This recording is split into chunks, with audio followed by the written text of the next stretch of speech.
Somehow it's been 20 years since Halo 2 came out.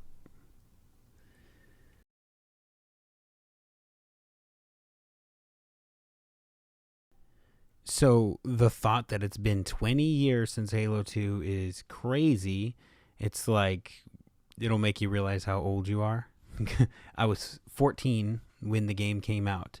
Um, I turned 14 the day it came out. This was a birthday gift to me on that day. We got the silver collector's edition case or whatever. And the night we got it, I pretty sure it was like a all-nighter. We stayed up and played it. Randall, who's not with us on this episode, but he'll join us back next episode, will probably remember. I'm pretty sure he had gone off to school that next morning, so he had to go to sleep and whatever. So we just played through the campaign. I think I remember we beat it that night. So there's a lot of nostalgia tied up in this game for us because we got it at that crucial time. Turning 14, it was on a birthday. It kind of just lined up to mean a lot to us. And we had the year before, not when everyone else did, but the year before, got into the first Halo. And when this one came out, I mean, everybody knows this changed multiplayer forever. This changed, in my opinion, it changed how cinematic a game could be more than like the original Resident Evil like 1 and 2. Like this really changed it as far as like the complexity too of the narrative and how it's telling the story and the fun it has, with being a little tropey, with being like almost like a jokey sequel at times, but taking itself very serious, especially with like the Arbiter and a lot of that storyline. So in the next couple videos, this is just going to be like an introduction to our thoughts on Halo 2 and what we're going to do here. We meant to have a whole hour-long video ready today on the 9th, but we couldn't. We intend on breaking down a lot of aspects about Halo 2.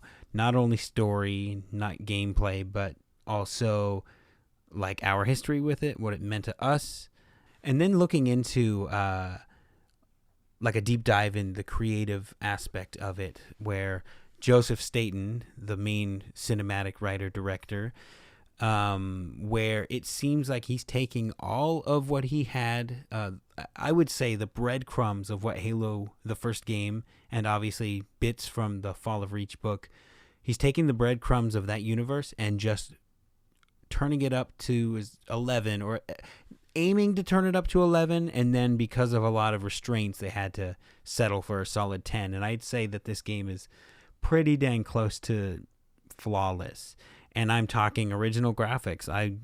Me personally, I don't play and have not played the remastered graphics. I know at the time Halo 2 looked really good, and it still looks really good to me, I think, and I know that people are attached to anniversary graphics now, but to me, part of the charm is playing it with the original graphics.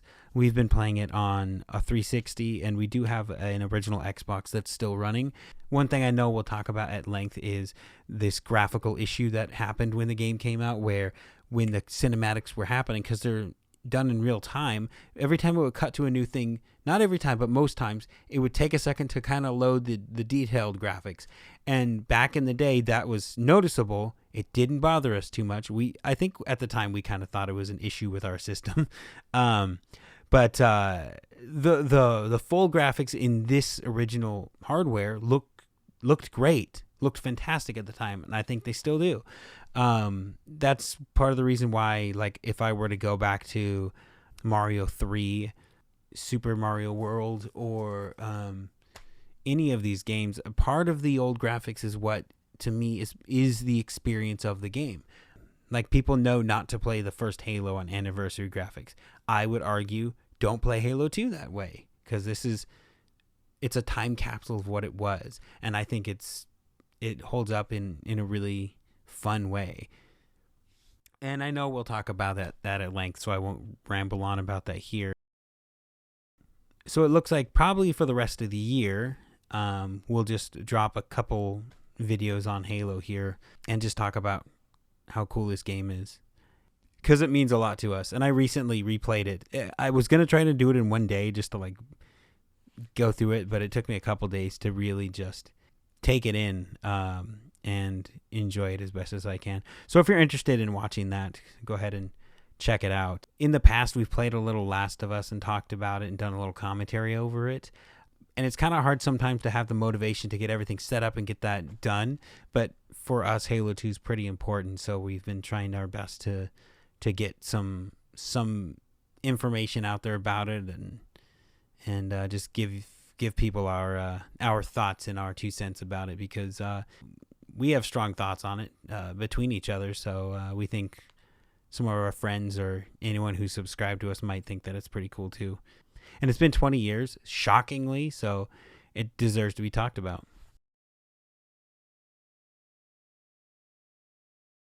So I hope you look forward to seeing the videos that we have planned. We'll be in the actual studio for those. It'll be me and Randall sat down, kind of like our Night of the Living Dead video that we did. A little bit like that, but we're going to be reminiscing on what the game is to us and how it's changed. I think how it changed bits of the world in a little way. That makes it sound so much more important than it is.